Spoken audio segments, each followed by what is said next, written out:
Time now for a past champions chat as we welcome in Luke Donald, who will also be serving as a lead analyst for NBC on this week's coverage in South Florida. Luke, thanks for joining us. I'm curious, when you look back at that victory in 2006, that was your second on tour. There were another 3 after that, but that was the early days of the power era that's kind of really overtaken professional elite golf. Did you have a sense even then that the number of venues was diminishing on tour, where a guy with your strengths could expect to compete week in and week out?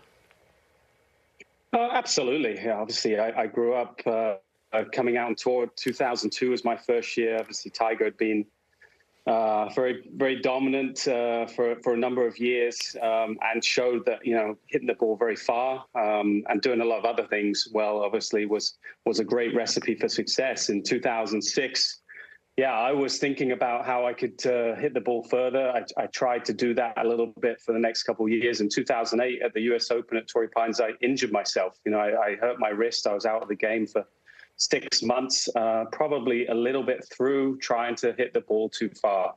And at that point, after an injury and a real setback, then I kind of took stock of, how I could be the best version of myself without, injuring myself further. So I ended up going a different route by trying to work from the hole backwards, being the best putter, best short game player, best wedge player I could be, and doing it that way. But it's certainly not the easiest way to do it, and that's obviously what made me very proud that I was still able to get to world number one in a game that is really, influenced a lot by the power players. Yeah, it led you to some amazing heights like you touched on. Luke, you have so much on your plate now. You're still obviously playing professional golf. You're once again reprising your role as European Ryder Cup captain, myriad business interests outside the ropes and off the course. Why take on broadcasting now? It's something I did back in 2018. I did a couple stints. I did the US Open at Shinnecock. I did the BMW PGA at Wentworth for Sky Sports. I was out with a back injury. Kind of enjoyed that side of it a little bit. And this was an opportunity. NBC came to me and said that, they're looking for potential people down the road to fulfill, the lead analyst job. And I was certainly on their radar. So I think it was a great opportunity to try out for a couple of weeks, to see if I was any good at it, to see if I liked it, to see if they thought I was any good at it. So, we'll see. It's certainly a little bit different for me. I've done a little bit in the past, but really very little. So I'm excited for these next 2 weeks to call a little goal. As I said, hopefully this is a little bit less stressful than actually having to play the bear trap this week. Do you worry about upsetting players with your commentary, Luke? Because with all due respect, you tour players are a little bit overly sensitive to criticism at times. Hopefully people, the players have thick enough skin. I think as long as it's done in a constructive way, certainly I think that's part of an analyst's role, is to, obviously be critical and see where they've gone wrong and comment on that, but also understand as a player that's still playing that this game is very difficult. So, again, I'm not going to be overly critical, but, when the time calls for it, then, if I see a mistake in a technique or things that I think they could do different to maybe improve, hopefully they'll see that as constructive criticism rather than taking it the wrong way. Luke, you've been around this game a long time. Who are the voices that you've listened to either over in Europe or here stateside in the U.S. that you either aligned with or felt like they're voices that you could take something from as you look to chart your own course in the analyst role? Yeah, I mean, there's so many great announcers in golf, and Jim Nantz and Dan Hicks. I'm very fortunate to be sitting next to him this week. People that have so much experience. Nick Fowler, I've talked to a few guys leading up in the last few weeks, Trevor Immelman, Mike Tirico, just trying to glean a little bit from them as I take this, this little step for the next 2 weeks.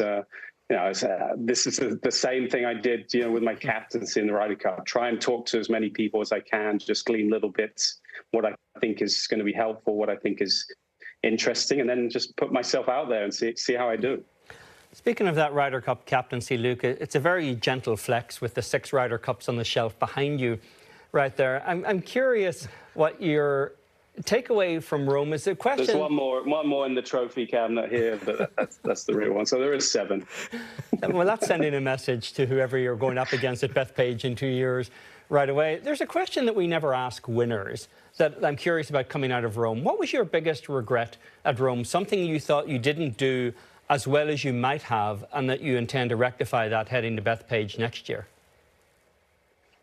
Yeah, it's a good question. I think the preparation went well, and obviously the start we got off to was the dream start, and from then on, our chances were very much elevated after that first morning.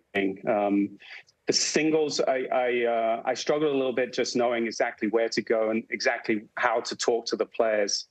It's a fine line between getting in the way of them and their caddies, because they know each other so well and what to say. But there were times where I felt like some of the players had their heads down a little bit, and I could have gone up to them and maybe encouraged them a little bit more and got them back, on the right path. I think that is the role of the caddy. So I didn't want to overstep my mark, but I think I could have done a little bit better job, certainly on Sunday.